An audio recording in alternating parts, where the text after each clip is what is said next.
In this video, we're going to take a look at section 2.4, which is on slope.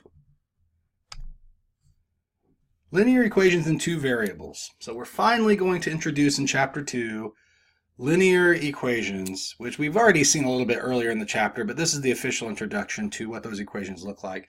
And then we're going to start exploring better ways of graphing these kind of equations. An equation is linear, which means it will graph as a line if it has one of the following forms.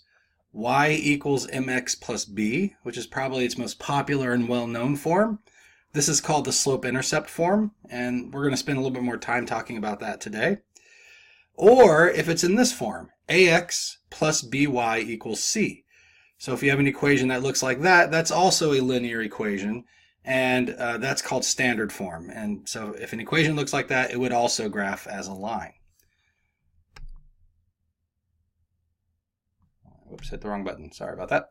All right, so let's talk a little bit more about slope-intercept form. So y equals mx plus b. The variables in this equation are the x and the y. Okay, so here's x, here's y. Those are my two variables because it's a two-variable equation. The other letters in this formula are not variables. They are constants. They are fixed numbers that are just unknown at the moment, but we have these letters here as a placeholder. So whereas variables can equal different values, like x can equal 1, x can equal 2, we were using this concept earlier in chapter 2 to find solutions, right? Pick different numbers for x. That makes it a variable because it can equal different things. And then we got different answers for y, which makes that a variable because it can equal different things. It varies, right? But m and b do not vary. Those numbers will be fixed for any given problem. Now, when you switch from one problem to another, the number for the m and b are going to change, but within that problem, those numbers are fixed. They will not change within a given problem. So these are called constants, right? Because they don't change in a given problem. And these actually have special meaning. So m is the slope of the line, and we're going to talk more about slope. That's what this section's about. And b is the y-intercept. Now, the proper way to talk about the y-intercept is as a point. And so the x-coordinate of the y-intercept is always 0. So really, the proper way for me to say this is that the y-intercept would be at 0, comma b. Whatever b is equal to, that's the y-coordinate of the y-intercept. But it's understood that the x-coordinate would automatically be 0 for that point. All right, so these are special numbers that have special significance to the graph of a line. So it's good information to be able to extract from our equations, which is what we're going to be asked to do here. Find the slope and the y-intercept of the line. Write the fractional answer in lowest terms. So anytime you have an answer that's a fraction, you want to reduce it. Now, really, in an equation, it should already be reduced for us, and that looks to be the case here. None of these fractions could be reduced any further. But if, for some reason, you got like 2 over 4 as one of your answers here, you should reduce that to 1/2 when you're typing that into Math Excel. All right, so the equation we have is y equals negative 5 over 8 x minus 7 over 4. So to find the slope and the y-intercept, we're going to compare the equation we're given to the formula, slope-intercept form. Right? And we're going to line things up. So the y's are lining up here.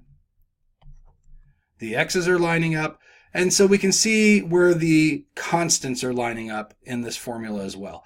So in place of the m that I have in my formula, in the problem I'm given, I have this number negative 5 over 8. So m is equal to negative 5 over 8. And that's the slope. So this problem is probably going to be the least work you'll have to do for a problem in this whole course. Because really, the slope, what I like to tell students is, you get that information for free when your equation is in slope-intercept form. You just read it straight off the equation. It's the number in front of x. That's going to be your slope. And then b is equal to negative 7 over 4. Right? So we see these two lining up. So b is equal to negative 7 over 4. But when it asks you for the y-intercept, it expects you to type it in as a point, just as I was explaining a moment ago. And so we're going to type the y-intercept as a point 0, comma, negative 7 over 4. And so that's what you should type into Math Excel when it asks for that information. All right. So that is how you find the slope and the y-intercept from your equation. You line it up with the formula, see what lines up with M, see what lines up with B, and that gives you the information that you're looking for. All right. Now, I wish it would always be this easy. What made this problem especially easy is the equation is already in slope-intercept form. So we could just jump right into matching things up and getting our information just like that without really any work. Sometimes the equation will be given in standard form. So here we see another linear equation, but this time it's in standard form. We have 6x minus 5y equals 9, and we're asked for the same information, find the slope, find the y-intercept, and this time we're not going to be able to just look at the equation and see what those answers are, because it's not in the right form. We need to get this equation to look like this, y equals mx plus b. Once we get the equation in this form, then the answers can be read directly off the equation. And to go from standard form to slope-intercept form, all you have to do, I say all you have to do, but it's some work, is you have to solve it for y. Get y by itself, and then it will automatically be in slope-intercept form. So the first step is going to be to get x to the other side. So let's subtract 6x to the right-hand side. So we get negative 5y equals 9 minus 6x. And then we will divide by negative 5 on both sides. Now when you divide the right-hand side by negative 5, it needs to divide the entire right-hand side by negative 5. So you need the fraction bar to go all the way across. So make sure the fraction bar goes all the way across the expression, and then underneath you write negative 5, indicating that everything here is getting divided by negative 5. So on the left-hand side, the negative 5s cancel out, and we get y equals, which is what we want to see, right? It matches up to the slope-intercept form. But if we leave it like this, as a big giant fraction, it doesn't line up very well with the formula. So what you're going to want to do is to take the negative 5, which is dividing into the whole thing, and make sure you individually divide it into each term. So we're going to split this fraction up into two separate parts, dividing the negative 5 into the 9 and dividing it into the 6x. That way we're getting two separate terms which will better align with the formula. So we'll have 9 over negative 5 minus 6x over negative 5. And then you simplify the best you can. In this case, nothing, you can't do anything, unfortunately. So you have 9 over 5. It doesn't reduce. It doesn't simplify to anything nice. It's just going to be negative 9 over 5. Oftentimes, that won't be the case. Usually, they make these numbers nice where they kind of work out to be a nice answer, but not this time. And then we have this, which also doesn't really reduce very well, but we want to do a better job of formatting it so it fits into this formula better, right? And so I can do a little bit more to process this to make it look more like the formula. First of all, we have minus, and then we have a negative here. So minus a negative is going to make that positive. And then we have 6 over 5, and what we're going to do with the x is move it to the side of the fraction. Again, mathematically, this is allowed because you can always take, if you have 6/5 x, you can think of this as x over 1, and if you multiply this back together, you get back to 6x over 5. So we're just going in the reverse direction of that. We're taking 6x over 5, and we're rewriting it like this, right? And so we're going to have 6/5, and then x would be off to the side. And that way, it better fits into the formula. Now, we're going to make the comparison. Here's my formula. Here's the equation. Solve for y. And let's line these things up so we can find out what the slope is. And so what you should find, and because I have things written around backwards, so you got to be careful about that. The slope is the number in front of x. That's what I wanted to say. And so I don't want to just take the first number in my equation. Sometimes students make that mistake. They're like, oh, slope's the first number I come across. That's not true. The slope is the number that's in front of x. It's the coefficient of x. And I have that written actually over here to the end of the equation. So here the slope is going to be 6/5. Right? That's the number in front of x. So my slope is 6 over 5. So there's the slope there. And then the y-intercept will be 0, comma b. In this case, b is the negative 9 over 5. Right? So b is the term, it's the constant term. It's the term without the variable. So this is my value for b right here. And that's going to be the y-coordinate of my y-intercept. The x-coordinate for the y-intercept is always 0. All right. And so that would be the slope in the y-intercept. All right, let's take a look at the next example. Okay, it's not an example, sorry. Let's take a look at the next concept. So let's talk more about what the slope actually is. The slope is a measure of how the y values change with respect to the x values. It is indicative of how steep the line will be. So there's a couple of effects that the slope measures, or there's a couple of effects that the slope has, depending on which aspect of this concept you're looking at.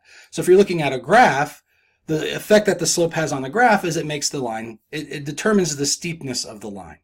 So a big slope will make the line very steep. A small slope will make the line very shallow. But it also is measuring the change in y with respect to the change in x. So how much the y value changes with respect to how much the x value is changing. So what we're doing to compute the slope is we're going to take a ratio of those two changes. So we pick 2 points on the line, and we say how much is the y-coordinate changing between these 2 points. That's the change in the y variable. And then we ask how much is it changing between the x-coordinates? How much are the x-coordinates changing in this situation? That's the change in the x values. And then we divide those two numbers. We get a ratio. And what's special about a line is that no matter where you pick your 2 points, when you take this ratio of the change in the y-coordinates divided by the change in the x-coordinates, you get the same answer every time. So this ratio is constant. It's a fixed number for linear equations, for lines. If you were to do this with other shapes, if you were to do this with a parabola, for example, and measure these ratios, you get different answers depending on which 2 points you pick. But for a line, it doesn't matter. Pick any 2 points, you get the same ratio every time. So the slope will be the change in the y values divided by the change in the x values between 2 given points. This is often described using the words rise over run. Rise is a word that makes you think vertically. So if you think of sunrise, that's an up and down movement, right? And that's what the y-coordinates are, right? The y-coordinates are vertical. They are the vertical axis. So rise makes you think of the change vertically. And then run, if you think about running along the ground, for example, that's a horizontal movement, right? And so the change in x is a horizontal change, right? Because the x-axis is the horizontal axis. So these are just very nice descriptive words to describe the concept here. Rise is a vertical change, run is a horizontal change, which is exactly what these are measuring, change in y over change in x. To measure change, we subtract. So there might be more complicated ways to measure change in other situations, but a good way to measure how much something has changed is to subtract. How much was the value originally, and then how much is it now? And subtract those two numbers, and that tells you how much they've changed. All right, so an example I often will give in class is temperature. So yesterday it was 50 degrees, and today it's 40 degrees. So how much has the temperature changed? It's changed by 10 degrees, right? You take 40 minus 50, and it tells you that the change was actually a negative change, right? It dropped by 10 degrees. And so that's how we're going to measure the change in the y-coordinates and the change in the x-coordinates. We're just going to subtract them.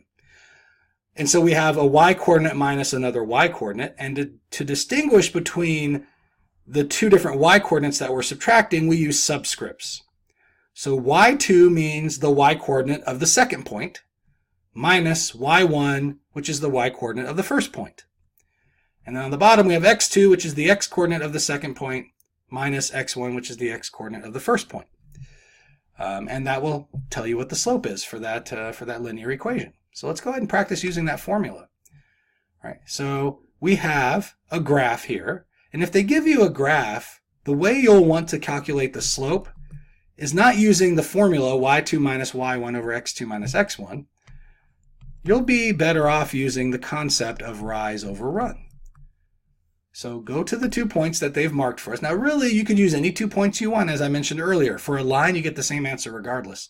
But you want to choose points where you can be certain of what the coordinates are. You don't want to have to guess. I think this is about at 1, comma, whatever. So for example, I was kind of looking at this point here. I don't want to mark it because it's not quite on the spot, right? If you look at this point on the line right here, it isn't exactly at 1, comma 2. It's a little bit to the left of that. And so I'd have to estimate what the coordinates are, which means it's not a good choice for a point to use for this exercise. All right, so let's undo that. Let's take that away. So Math Excel will conveniently mark 2 points that should be very easy to determine the coordinates for. But like I said, in theory, you can use any 2 points you want as long as you're certain of what the numbers are for those points. We'll just use the 2 that they've indicated for us. So I'm going to use this point here and this point here.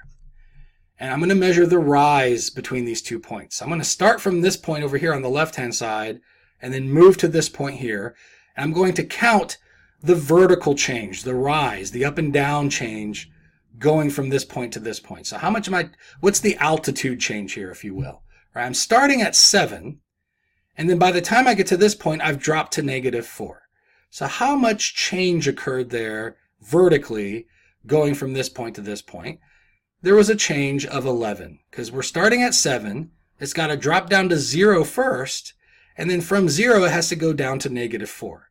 So if you count that out, if you count by ones, you might start at 7 and go, okay, 1, 2, 3, 4, 5, 6, 7, 8. You just count all the way down. It'll be a change of 11 units.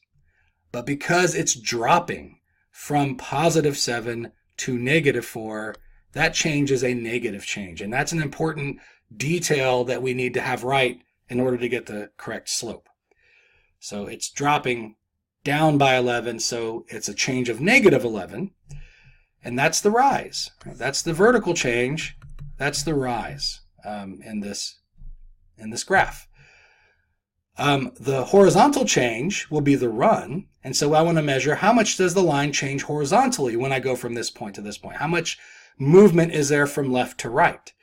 And so if I look, I'm starting on the y-axis, which is at 0 for the x-coordinate, right? The x-coordinate there is 0. And that's where I'm starting from. And then the point I'm moving to has an x-coordinate of 2. So I'm going from 0 to 2. And so the change there is a change of 2. And it's a positive change this time because it's moving to the right. It's going from 0 up to 2. That's a positive 2. It's a positive change. And that's my run. All right, so how much does it change vertically? How much does it change horizontally? And then to find the slope, you divide those two numbers. The rise is -11. The run is 2. And so my slope is -11 over 2.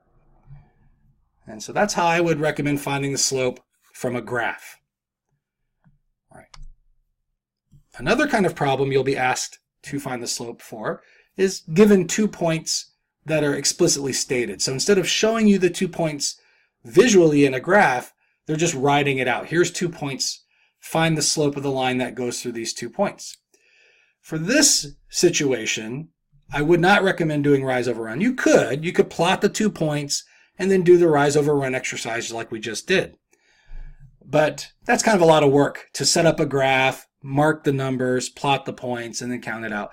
I think we're just better off using the formula y2 minus y1, that's the vertical change, that's the rise, over x2 minus x1.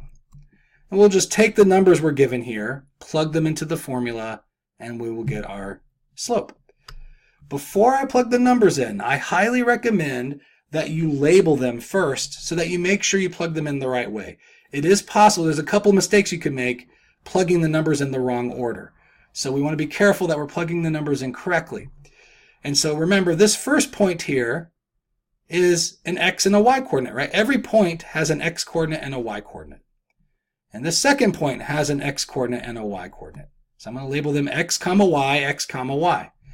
Because this is my first point, I will give these the subscript of 1. And because this is my second point, I'll give these the subscript of 2. So label your points in this way. And then when you go to use the formula, just plug the numbers in the way that they're labeled. All right. So for y2, we have -7. So I have -7 minus, because there's a minus in the formula, y1, which is -2. So be especially careful with all those negative signs. On the bottom, we'll have x2, which is just 4, minus, because there's a minus in the formula, x1, which is 6. And so I've plugged the numbers in the proper way, and now I just need to simplify, and I'll have my answer. Minus a negative is going to make that positive. So I'm going to have -7 plus 2, which will be -5. And then I'm going to have 4 minus 6, which will be -2. Now this fraction doesn't reduce, and so a lot of students will just leave this answer the way it is, but you can cancel out the negative. So even though the numbers don't reduce in any way or simplify, a negative divided by negative is ultimately going to be positive. So that is something that you need to do to simplify that fraction. And so my slope would be 5/2. Again, that tells me how quickly the line is changing. That's the change in y over the change in x, right? So every time the graph goes to the right by 2, it's going to go up by 5. That's how I can understand the way the line behaves, how steep it is, because every time I go to the right 2, the graph's going to jump up by 5. Okay, now these last couple of examples we have are application problems, because the slope actually has some practical applications. So here we have find the slope, which in the parlance of construction would be called the pitch of the roof, shown to the right. And they've conveniently, they don't even have like coordinates here, because, you know, if you're working on a roof, you don't have like a Cartesian coordinate system up there and points that you're plotting. They just measure the distance, and they just give us those measurements, right? So we have the vertical measurement of this roof from the top of the roof down to the edge of the roof, right? The vertical change that happens when you go from the pinnacle of the roof down to the edge of it, and then the horizontal change as well. And they're giving us those two measurements, and they want us to find the slope based on that. So the slope is going to be, just like it was before, rise over run. Right? And so the rise here is 1.8. That's the vertical change, 1.8 feet. The run is 8.4 feet. Right? And so we're going to divide those two. Let me see if I can find my calculator. Just give me 1 second. All right. So I actually have one here. So I'll have 1.8 divided by 8.4. And I get this kind of run-on decimal. Now the directions here say round to the nearest percent. That might sound like rounding to the nearest whole number, but the initial answer we're getting here is not in percent form yet. So I would recommend keeping several of these decimal places. So I have 0.21425. We'll just kind of stop there. Well, I'll go one more, 7, so I don't have to round up. So that would be your initial answer, but it's not in percent form, which is what they're asking for here. So to convert this to a percent, I will need to move the decimal to the right twice. So I get 21.42857, and then I'm going to round this to the nearest whole number. Because that's a 4, this just rounds down to 21. And so my answer here is going to be 21%. And that's what I would type into Math Excel. Now, technically, this is a negative slope, so I'm not sure, actually, if when you're doing the pitch, when you're doing construction, if you would care about indicating that it's a negative slope. I guess it depends which side of the roof you're looking at, because if you were going this way, the slope would be positive. So I don't think it's going to care about the sign of that, but really we did go down 1.8 and to the right 8.4. But I'm guessing it doesn't want us to worry about the sign. So I think you're okay just putting positive 21 in there as your answer. You don't need to actually type in the percent sign because it's on the screen already. All right, let's take a look at this last example. Find the rate of change in luxury purchases in a certain country with respect to time.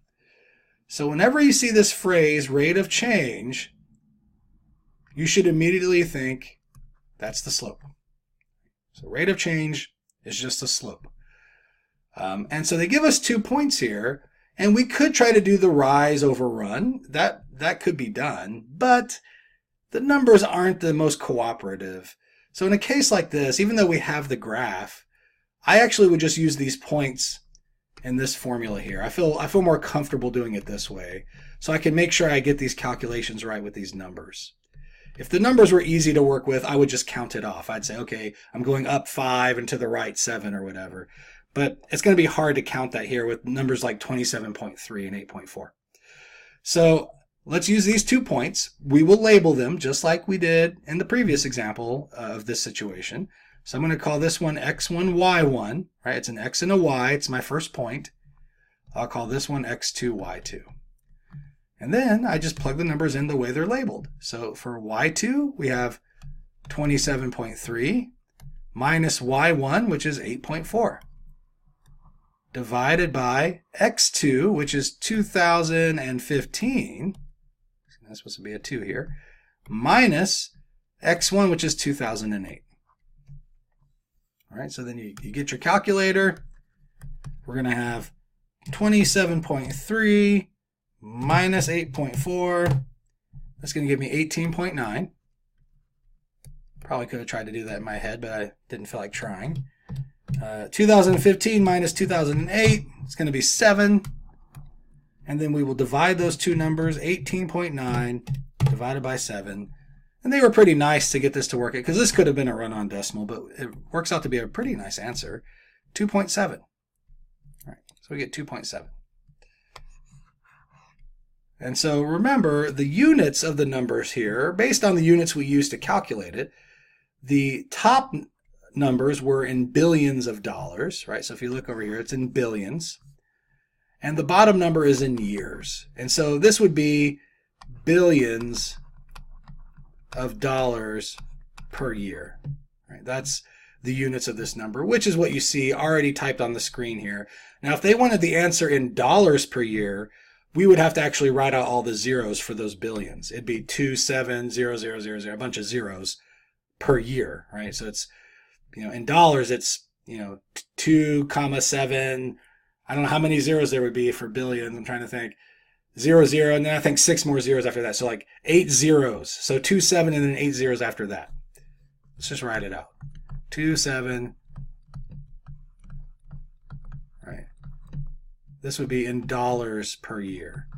So be careful, because sometimes, I don't think it's going to happen on your homework, but sometimes they'll give you units like this in the problem where it's in billions of dollars, but then in the answer they just want just dollars per year. And so you have to stop using the billions of dollars here and just actually write out all the zeros to account for those billions. Right? But in this case, I think 2.7 is what we want here. So 2.7 billion per year. All right, so that concludes section 2.4 on slope.